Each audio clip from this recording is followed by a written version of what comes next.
जी, अस्सलाम वालेकुम नाज़रीन, मैं हूं नज़र अब्बास लंदन से।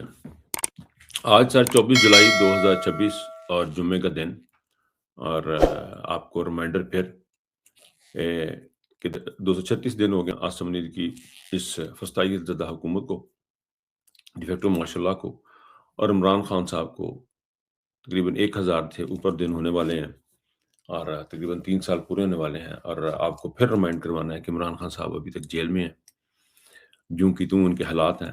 पाकिस्तान में बारिश कुछ इलाकों में होने के बाद एक बड़ा हबस का माहौल है और आपको पता हबस में जो लोग बैठे हैं उनको पता है कितना पसीना आता है, कितना उसके उसके असरात क्या होते हैं, हबस में सांस लेना मुश्किल हो जाता है। ऐसे में पाकिस्तान की अवाम की आंख का तारा और पाकिस्तान का हीरो इस वक्त जेल में है और आसिम मुनीर की कैद में है। अच्छा सर, जेन ज़ी की बातें हो रही थी कि जेन ज़ी जो है वो क्यों नहीं निकल रही पाकिस्तान की। मैंने एक वीडियो देखी है और मैंने देखा जेन ज़ी बाहर निकल आई।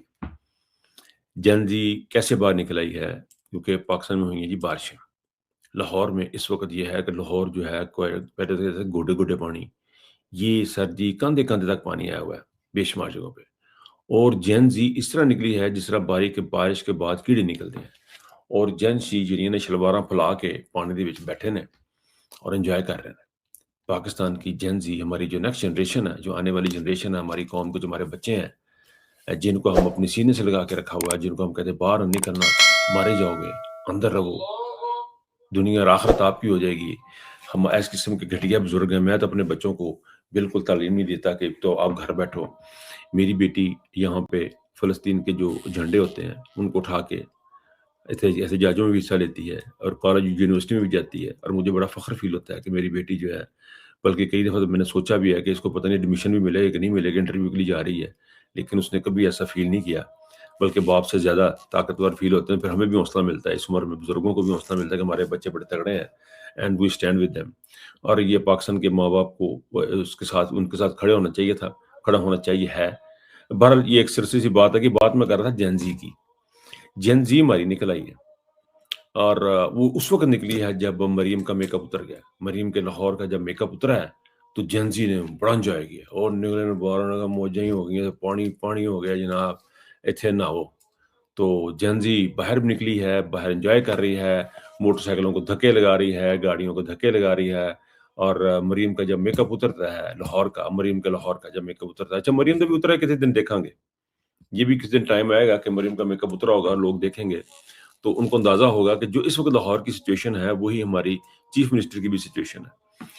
लाहौर गोडे-गोडे डूबा हुआ है जी, गोडे-गोडे कह रहा हूँ, कांधे-कांधे तक डूबा हुआ है और बुरे हालात हैं। सारे का सारा किया धरा जो है ना, कुदरत ने निकाल के बाहर किया। इनको जब हम लोग जैसे बाहर बैठे बात करते हैं ना, इनको नकाइस बताते हैं, ये चीज़ों को बताते हैं कि भई ये ठीक नहीं है, ये गलत है, तो उनके ऊपर के मुकदमे होते हैं। हुण मौसम पे मुकदमा करो जनाब। अब आपका मेकअप जो है, आपका जो मेकअप उतार दिया है अल्लाह ताला ने, कुदरत ने, हुण बदलां ते केस पा दिओ दहशतगर्दी दा क्योंकि उन्होंने आपको नंगा कर दिया। बदलों पे डाल दें, मौसम पे डाल दें केस कि उसने आपको नंगा कर दिया, आपको रहने कख नहीं दिया।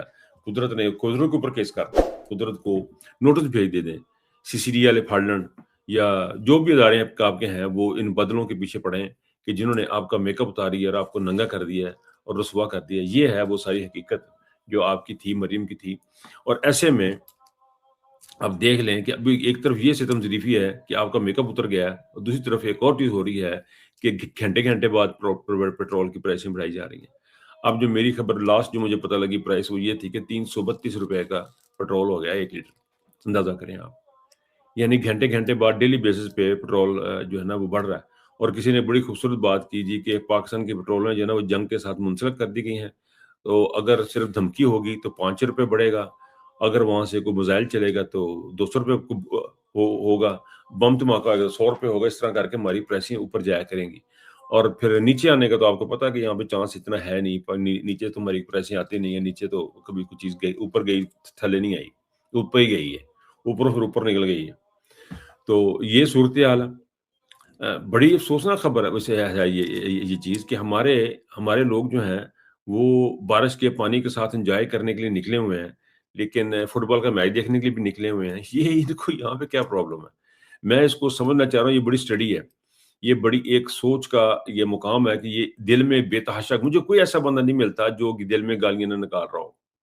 अब टामा-टामा को एक आध मिलने शुरू हो गए जो कहते हैं जी लाहौर बड़ा साफ हो गया, लाहौर बड़ा साफ हो गया, लाहौर च गड्डियाँ आ गई हैं। ये वो लोग हैं जिनका थोड़ा बहुत ध्यान उनकी तरफ था और ये चीज़ असर कर रही है कि ये म न न लेकिन मुझे समझ नहीं आती कि एक भूखे बंदे को जिसके पास कपड़ा नहीं है, जिसके पास खाने को नहीं, खाली पेट है, उसको आप जो पोशाक पहना देंगे तो वो क्या सर्वाइव कर जाएगा? क्या वो ज़िंदा रह पाएगा? क्या उसकी शक्ल अच्छी लगेगी? लेकिन उसकी शक्ल अच्छी नहीं लगेगी, उसकी शक्ल पे भी आपको मेकअप करना है, उसके कपड़े भी उसको बनाने हैं, सारा कुछ अगर आपने कर लिया है, तो क्या वो इंसान सर्वाइव कर जाएगा? क्या वो ज़िंदा रह जाएगा? मेरा नहीं ख़्याल वो ज़िंदा रहेगा। उसको खाने के लिए, सर्वाइव होने के लिए उसको खुराक चाहिए। यही हाल पाकिस्तान का है। आप इस पाकिस्तान को बाहर से कर्ज़े लेके, दाएँ से लेके, बाएँ से लेके, जो कुछ भी आप मेकअप करते हैं, उस मेकअप में वो जो पाकिस्तान है, वो भूखा है, उसके पास इकोनॉमी कोई नहीं है, एक इकोनॉमी नाम की चीज़ कोई नहीं, उसके पास खाने को उसके पास पैसे नहीं हैं। ऐसे हालात में वो कैसे सर्वाइव करेगा? उसको जितना मर्ज़ी आप खूबसूरत कर दें और उसको खूबसूरत आप जितना मर्ज़ी कर दें, कपड़े जितने मर्ज़ी पवा दें, अगर कुदरत की एक बारिश होती है चंद घंटे की, वो सारा मेकअप निकल के बाहर आए, तो आपके सामने फिर एक नंगा पाकिस्तान खड़ा है। जिसके अंदर भूखा नंगा पाकिस्तान, उसमें तमाम लोगों की ज़िम्मेदारी है, जिन्होंने तजावज़ात किए उनकी भी ज़िम्मेदारी है, जिन्होंने प्लानिंग की उनकी भी ज़िम्मेदारी है, जिन्होंने प्लानिंग करते रहे वो उसको ठीक तरीके से प्लान नहीं कर पाए, उन तमाम लोगों की ज़िम्मेदारी है। तो वो तमाम के तमाम लोग जो हैं, उसको ज़िम्मेदार हैं, लेकिन सबसे बड़ी ज़िम्मेदारी तो बहरहाल गवर्नमेंट पे आती है। और जिसको इंडियन जो वज़ीर आला है, वो तो बार-बार इनको बता रहा है कि जी फॉर्म 47 वाले क्या होते हैं, फॉर्म 45 वाले क्या होते हैं। वहाँ बैठ के इंडियन में बैठ के जो वो है, वो ताने दे रहा है।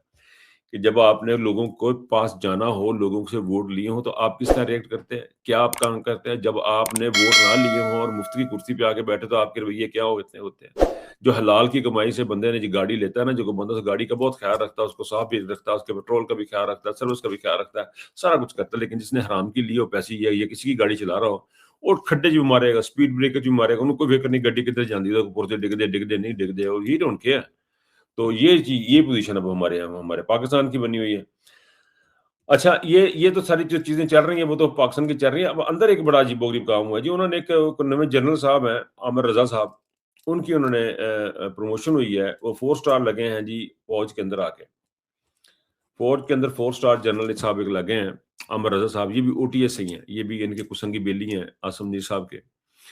अब ये जो चीज़ है, ये बहुत सारे सवालिया निशान है इस वक़्त फ़ौज के अंदर। मैंने कभी तो इसके ऊपर ज़्यादा बात नहीं की है, लेकिन ध्यान आता है कभी-कभी, तो मैं ये देख रहा था आज कि ये जो चीज़ अब चल रही है, अगर हम अदारे के पॉइंट ऑफ व्यू से देखें, तो अदारा जो है वो किस तरह सर्वाइव कर पाएगा इस तरह? क्योंकि आपने पहले एक joint chief of staff committee का होता था, उसके नीचे बहरिया, बर्री और फ़ज़ाई, तीनों फ़ौज होती थी, उनके ऊपर एक बंदा होता था और फिर वो रोटेट करता था कि एक एक दफ़ा एक बंदा एक फ़ौज का सरबराह, दूसरी दफ़ा दूसरी फ़ौज का सरबराह, तीनों फ़ौज जो हैं, वो उसको लेके चलती थी। अब आपने वो ओहदा ख़त्म कर दिया है आसिम मुनीर साहब ने, वो ओहदा ख़त्म करके सारी ताकत अपनी तरफ लाने के चक्कर में उन्होंने ये काम किया है जी कि उन्होंने अपना एक बंदा भी लगाया और ये सारा ओहदा भी खत्म कर डिस्टर्ब कर दिया। मुझे नहीं लगता कि कमांड एंड कंट्रोल स्ट्रक्चर इस तरह तबाह करके पाकिस्तान की कैपेबिलिटी किस तरह बढ़ाई जा सकती है, पाकिस्तान की डिफेंस की कैपेबिलिटी किस तरह बढ़ेगी, कोऑर्डिनेशन कैसी होगी, एक बंदे का असर रसूख ज़्यादा होगा उस कोऑर्डिनेशन में, दूसरे का नहीं होगा। मुझे नहीं समझ आती कि ये किस तरह इन्होंने चलाने की कोशिश करेंगे। मुझे जो नज़र आ रहा है इसमें सारे का सारा ये है कि सेंट्रलाइज़्ड पावर की जा रही है आज आर्मी चीफ के अंदर।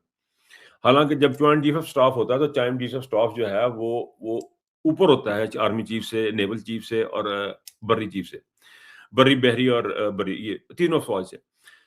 तो उसको अब आप किस तरह करेंगे? उसको किस तरह कमांड एंड कंट्रोल करेंगे? किस तरह आप बाकी 2 अदारों जो फ़ज़ाइया और बहरिया को आप किस तरह सैटिस्फाइड करेंगे? मेरी समझ से बिल्कुल बाहर है। एक नेचुरल तरीकाकार था, दुनिया सारी में चलता भी था। उ उसको आपने तोड़ा, उसके बाद जो फ़ौज के ऊपर क्या असरात होंगे और फ़ौज की हालत ये है जी कि हमारी फ़ौज पाकिस्तान के अंदर जंग लड़ रही है। हमारी बाहर किसी के साथ कोई जंग नहीं हो रही। यहाँ हम उन जंगों में जाते ज़रूर हैं, अपने बंदे भेजते ज़रूर हैं, कभी दाएँ-बाएँ, अभी हमने सऊदीया हमने भेजी हुई हैं, उनको यमन का हमने धमकी लगा दी हुई है। लेकिन पॉइंट ये है कि अभी सारे की सारी हमारी फ़ौज जो है वो पाकिस्तान के अंदर ही लगी हुई है जंग लड़ने में। कुछ कश्मीर में लगे हमने भेजे हुए हैं, कुछ हमने बलूचिस्तान में काफ़ी अरसे से इनसे हो रहे हैं। अब हम आईएसआई भी हमने सारी की सारी जो है इसी काम पे लगा दी हुई है। तो ऐसे में ये किस तरह सर्वाइव करेगा ये सिस्टम? मुझे समझ से बाहर है कि ये कितने दिन चलेगा, ये कोई किस तरह चलेगा ये इट्स वेरी डिफिकल्ट, बहुत मुश्किल है। ये देखिए तोड़-फोड़ का जो अमल होता है ना किसी भी मुल्क का, बनने का भी अमल बड़ा लंबा होता है, किसी कौम की आज़ादी का اور اس کے बनने का अमल भी बड़ा लंबा है। इसका तोड़-फोड़ का अमल भी मुझे लगता है ये तोड़-फोड़ का अमल जो है ना वो शुरू हो चुका हुआ है पाकिस्तान का।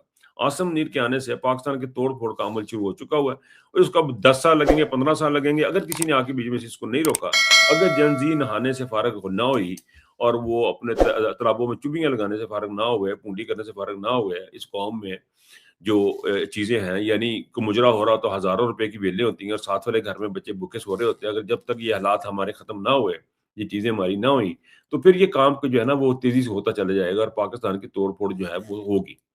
ये पॉसिबल नहीं है कि आप इस तरह ज़्यादा देर तक ये इस मुल्क को लेके चलें, क्योंकि ये एक नेचुरल अमल है।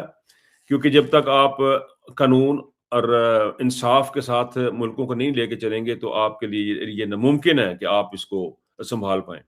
तो अमर रज़ा की जो अपॉइंटमेंट है उनकी, वो मेरा ख़्याल है इस तोड़-फोड़ को मज़ीद बढ़ाएगी, क्योंकि सुनने में ये आ रहा है, जहाँ तक मुझे इन्फॉर्मेशन मिली, जो बात मुझे पता लगी उसके मुताबिक 7 जो जरनैल उनको सुपरसीड किया गया। अब वो 7 जिनको सुपरसीड किया गया वो तो इनको तो रिज़ाइन कर देना चाहिए कि जय जी हमें नहीं चाहिए आपकी नौकरी, हमने अपने एक बंदा नीचे से निकाला और नीचे से निकाल के उसको ऊपर लगा दिया, कुत्तों को नहीं बनता था।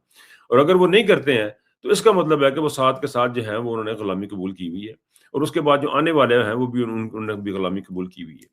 तो